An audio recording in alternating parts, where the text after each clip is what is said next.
Now, in the ancient days, our ancestors used to seek refuge in caves to avoid the vagaries of tough weather and wild animals. But one professor, Chap Kusimba, has defied modern standards of living by transforming a cave into a towering shelter. Elvis Kosgey has Prof's story. Cost for many years. And so the hilly terrain of Machewa area, a native home of a distinguished anthropologist and archaeologist professor, was found a safe haven in an isolated hill. Hard stone pebbles hung loose at the foot of the rocky place, inhabited by the scholar, tells you of a narrative of science, of discovery, and untold stories of the day. Climbing upstairs from the foot of the hill gives you a vivid view of how stones have been turned into gold.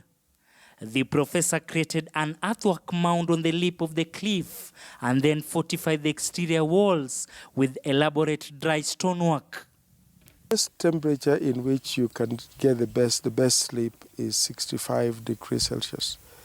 So at night, this house, 12 months a year, in the evening, it's 65 degrees Fahrenheit, or about 15 degrees Celsius. So when you go to this house, when you sleep like a baby, you wake up very much refreshed.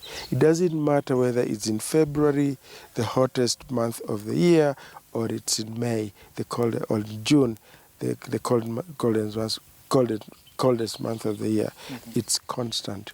The entrance, instead of leading straight in, first runs along a narrow passageway outside of the building.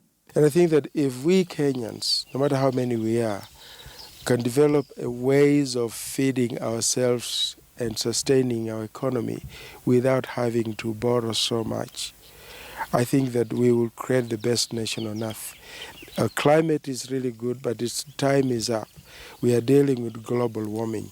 We have cut down we have lost more than 90% of the natural forest in this country. There is also what appears to be a secret back door, something that serves as his security. In fact, wazazi wangu walinicheka wasema, sasa huyu vipi bana? Watu hununua mashamba, yeye anakuja kununua jiwe. Hawakufurahi. Kwa sababu waliona huku ni kupoteza pesa. Inside the place, Swahili artifacts and furniture dot the house. Hawakutupa lugha peke yao, lakini pia wamekupa civilization ambao sisi kama Waafrika mpaka sasa lazima tujivunie. Sasa kitu ambacho nimejifunza kutoka kwa Swahili ni mambo ya ujenzi na plumbing. Kwa miaka zaidi ya 1400 Waswahili wamekuwa na indoor plumbing. Mushensho, an anthropologist who studies in the United States of America, came all the way to Machewa with his lecturer to discover more. Came to Kenya and see something actually built on the stones actually impressed me, because in China we only live in the caves. So basically you find a cave and you just build a wall on the cave and then you just live inside the cave.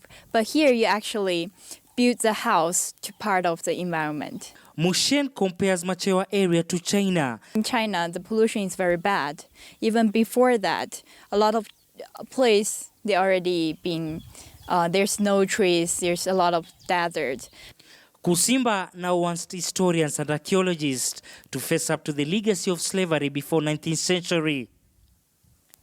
After turning rocks into gold, Professor Kusimba has now bigger plans to expand his enterprise that will serve the next generation. Elvis Kosgey, KTN News, Machewa area, Trans Nzoia County.